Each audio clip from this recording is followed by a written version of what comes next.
bal sawiro waxaa dhici doona 5 sano kadib maxaa dhici doona 5 sano kadib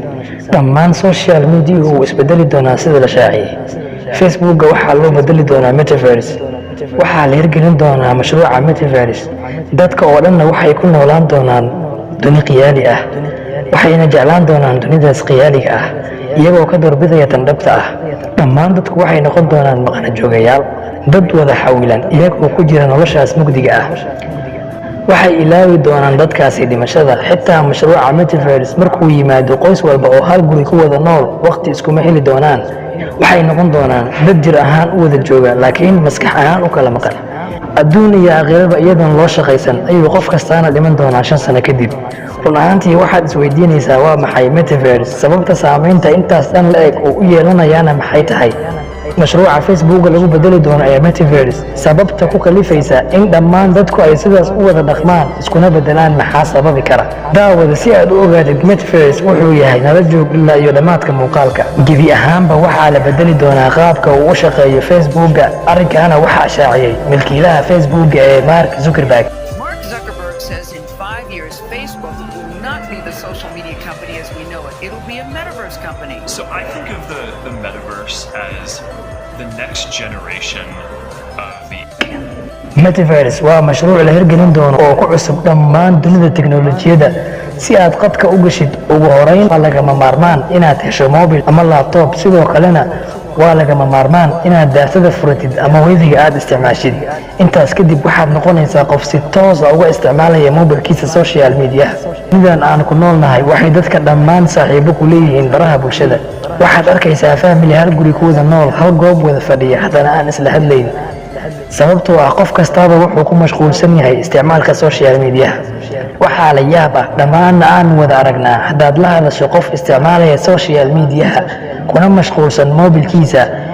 inuu jawaab ku sii waayo waxaa macquul ah inuusan qofkaasi maqlayn waxa aad ku hadlaysid waa yaab messenger ayay kugu dhacday arrinkaas amaba ay nagu wada dhacday dhammaanteenba way nagu wada dhacday maxaa yeelay isticmaalka baraha bulshada waxay noo noqotay balwad aan iska jooji kari weynay halka dadka qaarna noloshooda dhanba ay ku bixiyaan isticmaalka social media taas beddelkeeda haatanna waxaaba la hirgelinaya mashruuc kale oo ka sii daran saameyn weynna ku yeelan doono dhammaanba bulshada heer waxaa la gaari doonaa in la waayo qof shaqo taga ama qof waxbarasho aada xitaa qoysaska halka guri ku wada nool ay waqti isku waayi doonaan waxa maskaxdaada ka guuxaya ayaa ah sida uu u shaqayn doono mashruuca metaverse waxaa lagama maarmaan ah inaad gacmahaada ku dhaqdhaqaajisid mobilkaada si aad u aragtid postiyada ay soo dhigaan dadka isticmaala Facebook haddii aad call kula hadlaysid qof waxaad u baahan tahay inaad mobilka dhegta saarato ama aad gashatid earphone si aad isku maqashaan haddii aad video call ku hadlaysaanna waad is arkaysaan ee isma dareemaysaan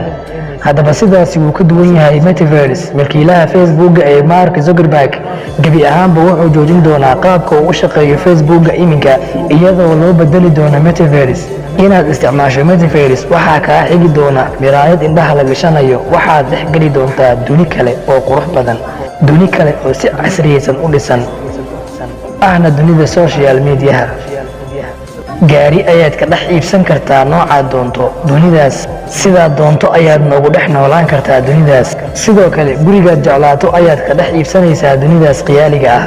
asxaabtaada ayaad kula kulmi kartaa goob walba oo aad doonto dhar noocaad doontana waad xiran karaysaa laakiin waxaasoo dhanba waa qiyaali markaad muraayada iska saarto waxaad ku soo laabanaysaa dunidii caadiga ahayd ee aad taqaanay waxaadna dareemaysaa inaad noloshii dhabta ahayd ku jirtid metaverse waxay ka dhigan tahay inuu qof walba dhex geli doono riyadaasoo isagu gacantiisa uu ku maamulanayo meeshuu doonana uu adduunka ka tegayo waxaasoo dhanba waxaa kaa xiga inaad isticmaasho muraayada loogu talagalay metaverse si aad ula kulanto dhammaan asxaabtaada kugula jirta isticmaalka social media iyagoona isticmaalaya metaverse waa caalam qurux badan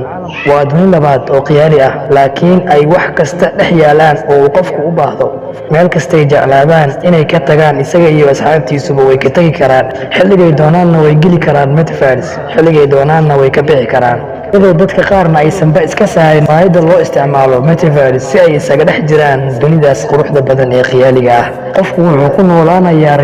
riyadaasoo ah mid qurux badan. dadka qaar ayaaba nici doona nolosha dhabta ah iyagoo ka doorbidaya tan metaverse ee khiyaaliga ah. 5 sano kadib dhammaan tiknoolajiyadu way isbedeli doontaa iyadoo saameynteedana wadata. barnaamijkeena halkaas ayuu noogu egyahay. waadna ku mahadsantahay daawashada aad daawatay muuqaalkan. fadlan haddii aad ku cusub tahay channelka subscribe saar, gambaleelkana furo si aad u noqoto daawadaha ugu horeeya ee daawada muuqaalada aan soo gelino. mahadsanid.